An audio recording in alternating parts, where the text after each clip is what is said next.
What's up, YouTube? Got a Zippo update video for you today. However, first I'm going to respond to Zippo Fanatic's comment. He asks, how am I going to get to 1,000 subscribers? Now, the reason why I'm answering this now and not in the actual Q&A is apparently he left a comment on my video and I never saw it. Like, literally, I went back to the video and checked like 3 or 4 times and it wasn't there. So for whatever reason, again, with these porn bots on YouTube, people spam posting these stupid retarded links.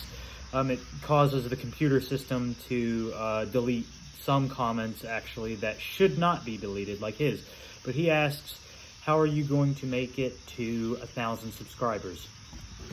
But actually, before I respond to that, I'm going to go ahead and light up a Marlboro Southern Cut cigarette. Honestly, now that I have Lucky Strikes, I have severely cut back on the amount of Marlboros I have been smoking. But that's not necessarily a bad thing, but it's also not necessarily a good thing either.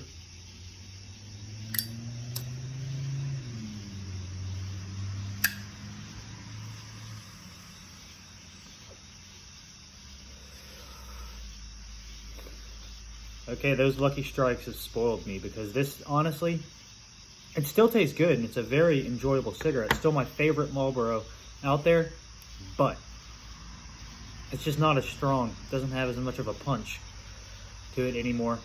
But anyway, so to answer Zippo Fanatic's question, honestly, how am I going to get to 1,000 subscribers? Honestly, I'm just going to keep doing what I'm doing right now, posting fairly frequently. I know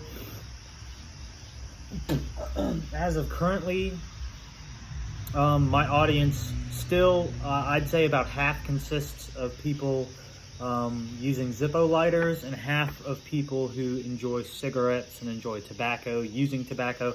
So I'm definitely going to continue doing reviews, probably not as frequent because I can't afford to spend, you know, like every bit of my paychecks on cigarettes to review here on YouTube.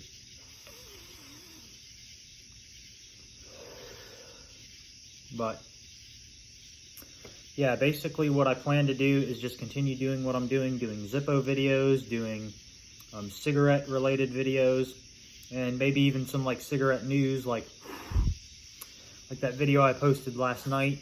I think it was last night, where we discussed Philip Morris International going woke, anti-cigarette campaign. But yeah, that's pretty much my plan for now. And again, once I actually get my car here, which I have my car, but I don't have it here. Right now, it's still up in Virginia. Right now, I need to get with my grandmother's former coworker's son, who owns a rollback, so we can go up there, get it, and bring it back here. But once we do that, then I'm going to be doing car-related videos as well, which will be fun.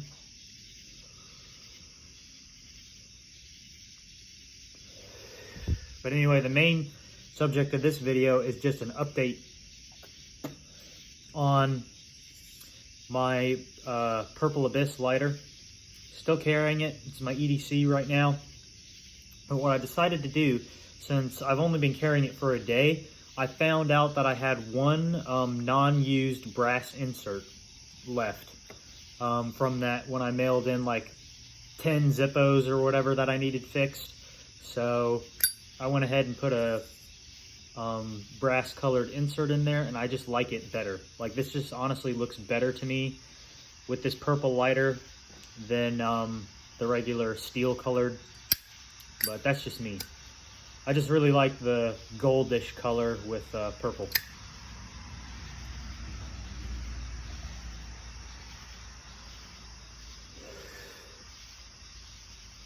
But that's basically the update. I mean, nothing bad has happened to it, and also another reason why I switched it is because the new insert that was in it, the original insert was from 2021, and this being a December 2020, the insert in here, which I'm not going to pull it out because I have the bag trick, and this case is so loose with the inserts that I actually double bag This is just in order to keep the insert from sliding up, because on both this insert and the original insert, it was so damn loose that even with the Zippo Fanatics bag trick on the lighter, it still was riding up. And I was like, well, I'll just put another bag on there.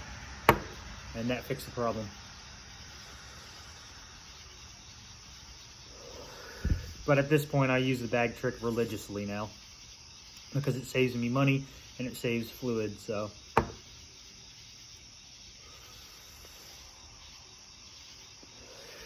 It's definitely a good cigarette. And also, while I was at work, when I took my break, I went over there and they had the final pack of Lucky Strike unfiltered, which I still have in my pocket. And now there's a different girl working there, and I'm not going to mention her name or the tobacco store.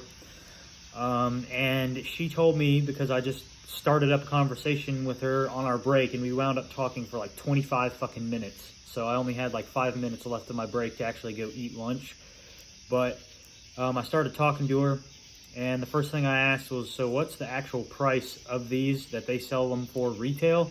And they said $5.90 some cents. Guys, even full retail, $5.95, that's still a good deal. But then I explained to her, well, I didn't explain, I was just like, well, right now I have $3 in change. Like I had, I think, 4 quarters and 20 dimes. And I was like, but I do have $1 or $2 on my debit card right now, so I can pay the rest. And she was like, no, I'll just sell them to you for what the other person sold them to you yesterday. So I got the 3rd pack for a little over $2. So, you know. And she also went into explanation on why, at least at her tobacco store, they can do stuff like that, like mark these down, because honestly, they don't make much money off of these. Like when they sell these, they only sell them for $30, or not $30, 30 cents above what they pay. So when they get these, they get them for like $5.60. And so then they sell them for that. But that's like the tobacco. They pay so much taxes in order to sell these nowadays that they don't make hardly any money on their cigarettes anymore. So they make all of their money on the vapes that they have there, because they have a huge selection of vapes as well as a huge selection of cigarettes. So that's why they are willing to greatly reduce the price of these to someone who actually is willing to smoke them. So that's good news for me. But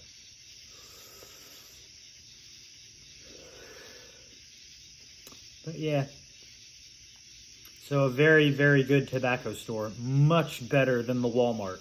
And again, guys, a little update on that fucking Walmart incident where they said, oh, we don't have any unfiltered Camels, man.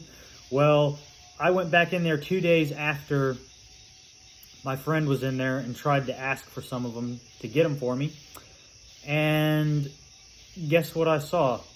For $9.22 fucking cents, which is a ridiculously high price down here, in my opinion, where I can pick those up for like $5 a pack at this tobacco store that I go to.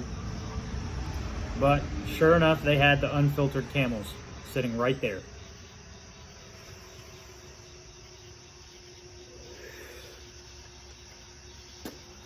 And so just for shits and giggles, I asked her, the lady in the tobacco store, well, if I bought the whole entire carton of unfiltered Camels, what would be the price? And she was like, well, I could sell them to you for $50 even. Now, guys, for a high-end premium cigarette like that, that is a good deal. Granted, it's not quite the, $2 a pack for these, but they didn't have very many of them. And again, that's why they don't make much money on these. That's why they sold them to me for so cheap. But, yeah. So, but still, I mean, $50 for a carton of cigarettes. I mean, hell, a carton of Marlboros from them is going to cost more than unfiltered Camels. So, yeah.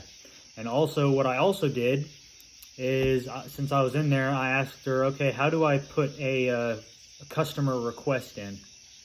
And she was like, oh, well, here, I'll give you this little green paper that had like lines on it and like a customer order form.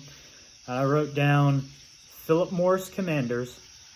I wrote down What else did I write down? I wrote Philip Morris English Ovals, which those, even at this tobacco store, I'm expecting I'm gonna have to pay $9 a pack for those, because those are like, compared to these are like entry-level high-end premium cigarettes, and the Philip Morris English Ovals are like way up here. Like, they're much better than even these.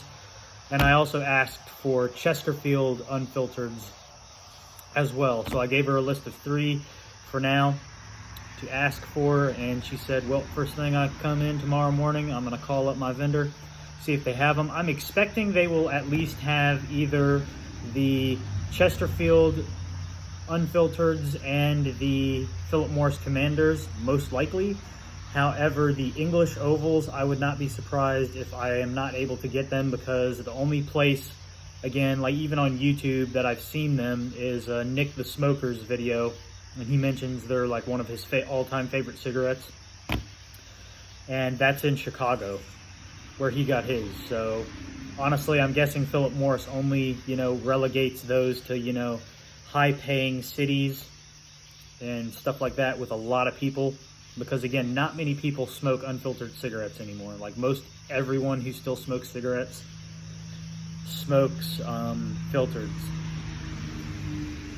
But in my opinion, and that's another reason why I want to send one of these packs to Zippo Fanatic, is because in my opinion, everyone who is a smoker should at least try a historic Lucky Strike cigarette like they had in World War II at least once.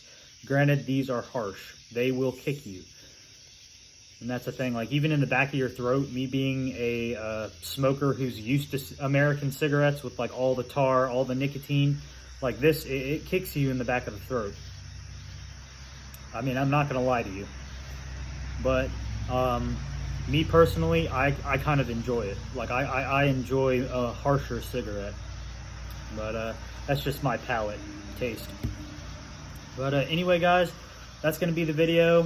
Just kind of, you know, really it's not even just a Zippo update. It's kind of more just a, you know, little video. Tonight, I might have another video tonight. I'm not sure yet though. But anyway, if you like the video, like, share, comment, subscribe. Anything you do helps, and I'll see you in the next video.